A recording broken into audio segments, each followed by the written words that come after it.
Montagna.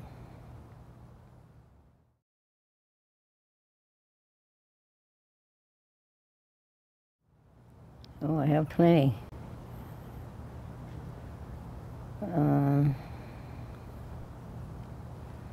Going to high school, one thing. I enjoyed high school. I enjoyed school.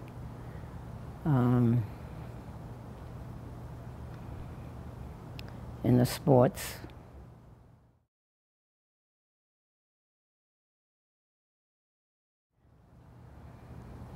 It was down at the fishery, the Barnstable Harbor, sorting out the fish as the boats came in.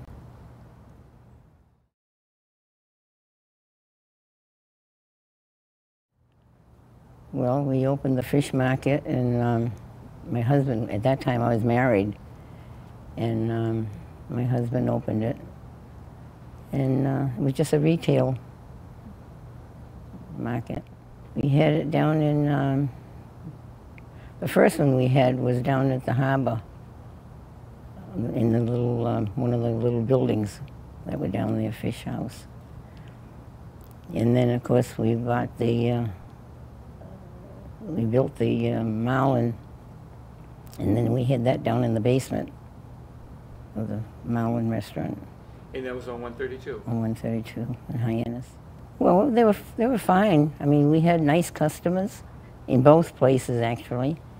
And my husband was taking care of the fish market downstairs, and I was running the restaurant upstairs. It was called the Marlin.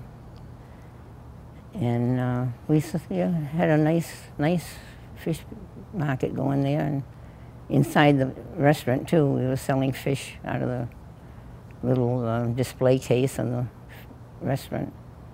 And it was, we started out with, on paper plates and stuff, and then we got the liquor license, so we built another room onto that one and made it like a regular dining room, and had the bar in that side too. So it was nice. It was a good business, busy. It was nice. We just ended up like a family, actually. You know, the people were that friendly with us, and we were friendly with them. And then we had a little fish case, too, there. The people come in and buy a pound of fish or a lobster or whatever. I did have an old menu. 99-cent dinners. You kidding? Those days are gone, but they were wonderful days. Well, you know, being in business and you hear your local people talking, and some would tell you, you know, the difficulties that they had with the selectmen and how they were treated. So I just figured, well, I don't like to hear that, so I decided I'm going to run for selectman. 7 years in a row. I kept gaining votes, so I didn't let the people down, you know. They kept voting for me, so I continued staying with it. And I ran for 7 years. And I was elected. It wasn't too bad, but you could tell that they didn't care for a woman being in there. I mean, the attitude, you know, until they got used to me being in there. I made it so that they were accepting me. So, but it was hard, you know. At first, and then we finally got where we were being sensible about things, so.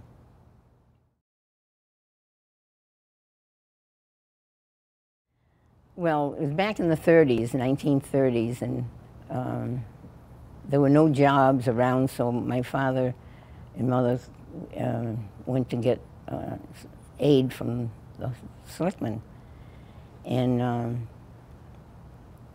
so he had to meet before the board, and that time I think it was Mr. Kenny, Chester Crocker, and I think Victor Adams were the three selectmen. And my father and Mother had applied for welfare at that time because there were no jobs, and my 4 brothers were doing odd jobs and trying to make a few dollars, but it wasn't enough. So they applied for welfare. And back in those days, welfare was terrific.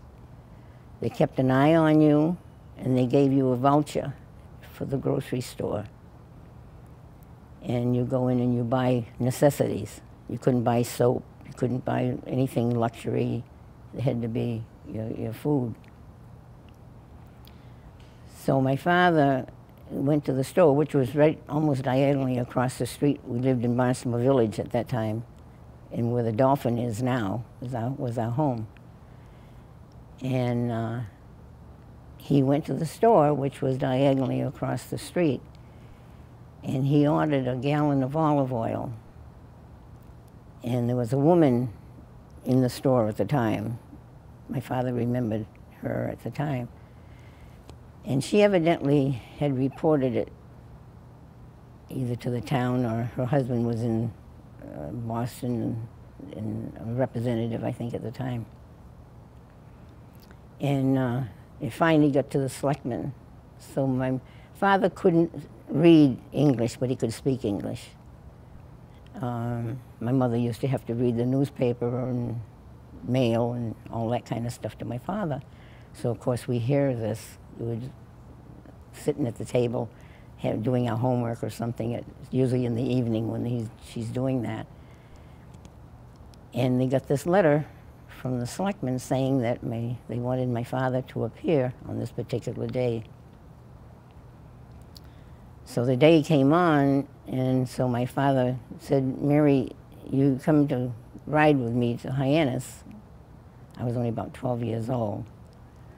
So I went with my father, and we went in this hearing room, which is the very same table there that was when I was in there, this big long table. We were sitting over on the side, and the 3 selectmen came in, and Mr. Kinney, being the chairman, he asked my father to come up to the table. So my father gets up, I stayed in the seat, and he went up to the table. So he starts telling my father, he said, "I understand," he said, "you're on welfare." My father says, "That's right." And he says, "And you go to the store to buy your groceries." "That's right." And he says, "And you bought a gallon of olive oil." My father said, "That's right." He said, "Well, you can't do that, Mr. Karras." He said, "That's a luxury." My father didn't understand luxury. But he says, "What you tell me?" He says, "You can't buy olive oil, Mr. Karras." So now my father started to explain to him that in their form of cooking, he was Greek. My mother was German. And when my father used to cook sometimes, and he'd use this olive oil as a base instead of meat. So he's explaining this in his broken English to Mr. Kinney and the other 2 men. Mr. Kinney looked at him and said, "You don't belong in this country anyways, Mr. Karras." Well, now my father shifted his body closer to the table, put his arms up on the table, and he said, "Let me tell you, Mr. Karras, when I came into this country," he says, "I came in with a full suit of clothes on my body and shoes on my feet. And when you came into this country," he says, "you came in bare ass." Well, I'm sitting there, and the police station was down in the basement at that time, and I'm thinking, oh boy, he's going downstairs. Of course, the selectmen kind of, shrugged back in their seats, of course. But he was very sincere about it. And so Mr. Kinney says, "Well, Mr. Karras, we're going to take it under advisement, and we'll notify you by mail." At that time, it was mail time. So about 4 or 5 days later, a letter comes. And my mother's reading it to my father, and he could have his olive oil.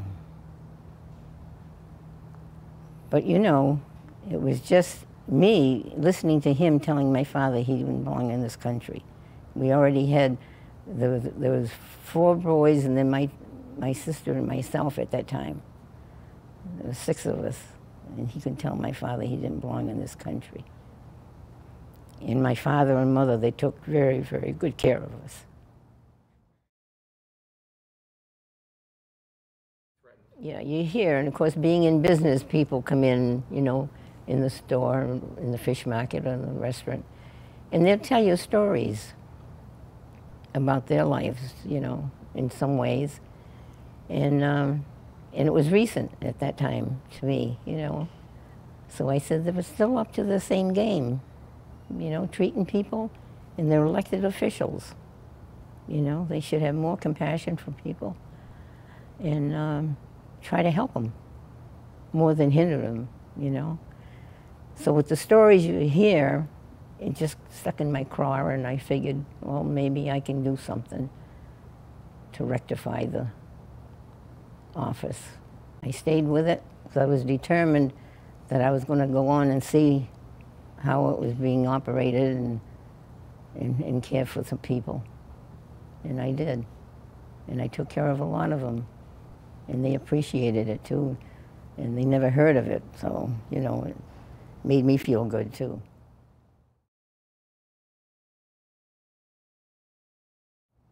I like the fall. I like the fall. I think the fall is the changes, you know, it's, and I don't know, it's just the season.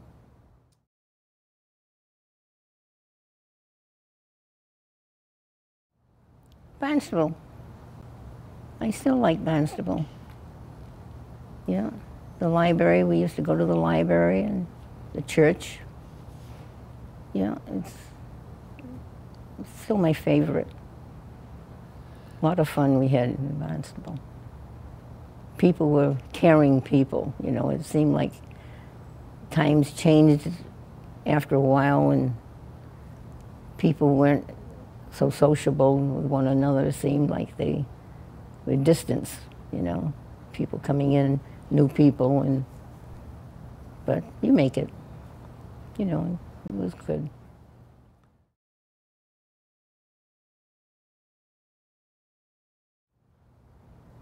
Well, I mean, you have to realize it's going to be changes. Your favorite, of course, is when your childhood. That was my favorite time, was when we were kids. And then as we got older and started getting out in the world, it more or less stayed the same. I mean, I didn't see too much changes in the villages, particularly. Hyannis grew, of course, bigger than the villages, but I enjoyed the villages. Got the library and churches and whatever. And people seemed like they were closer than you were coming into Hyannis. It seemed like a foreign area to me, you know.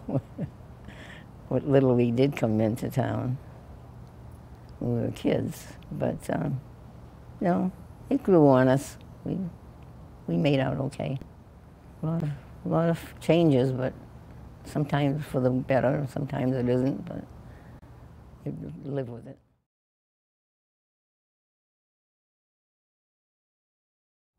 Well, of course, I'm more or less socialized in the town, you know, more than I did any other town. But I just like Barnstable. I always will, even though I moved to Sandwich. But we had a good deal on land up there, that's why we bought it. But other than that, I don't think I would have left Barnstable.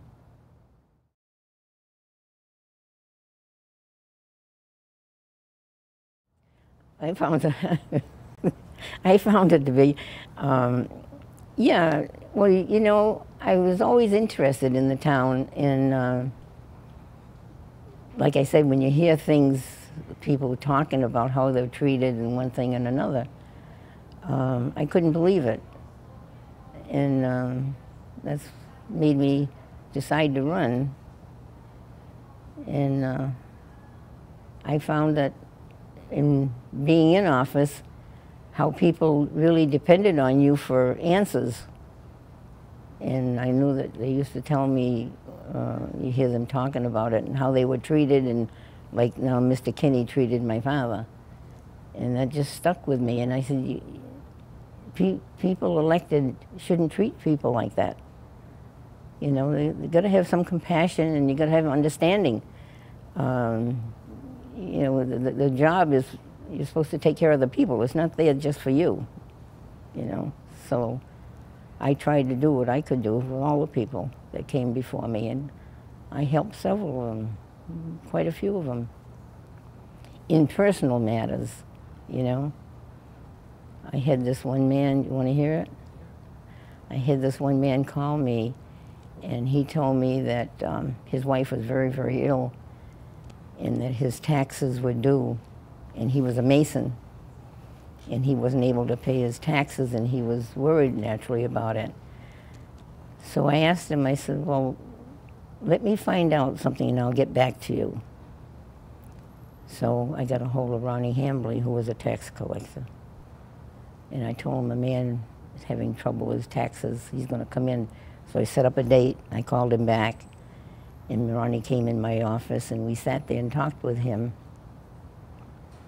And he talked to us, telling us that his wife was very ill and he wasn't able to pay his taxes, and he was concerned about it because he'd never had that trouble before. But he was out of work, of course, it was in the winter. So Ronnie told him that when he was ready to come in with his tax bill, to come and see him. Don't talk to the girls, just come and see him. And he'd see what he could do for him. Well, of course, he thanked us, and off he went. And Ronnie turned around to me, and he said, you know, you could have taken care of that. I said, I know, Ronnie. I said, but you're the tax collector. Well, of course, he felt so good about me doing that, because I knew what my powers were. But some people overdo their power, I think. In the past, I used to hear people talking about things that happened, and so I told Ronnie, I said, you know, I wanted you to have talk with this man, even though he called me, being a selectman. And I really didn't know the man, but he was very appreciative and to both of us, and Ronnie was thanking me, and I told him, I said, well, that's the way I run my ship. He thanked me, it was nice. But I like town meeting and how they went about, you know, passing or defeating and stuff that was presented. And I just liked the job. I never forgot the people. When they call me, I always went and found out why or where or when and got back to them. I never ignored a person that ever called me. If whether I could tell them what they wanted to hear, or whether I tell them they didn't like what I hear, but at least I got back to them. Mary Karras, Montagna.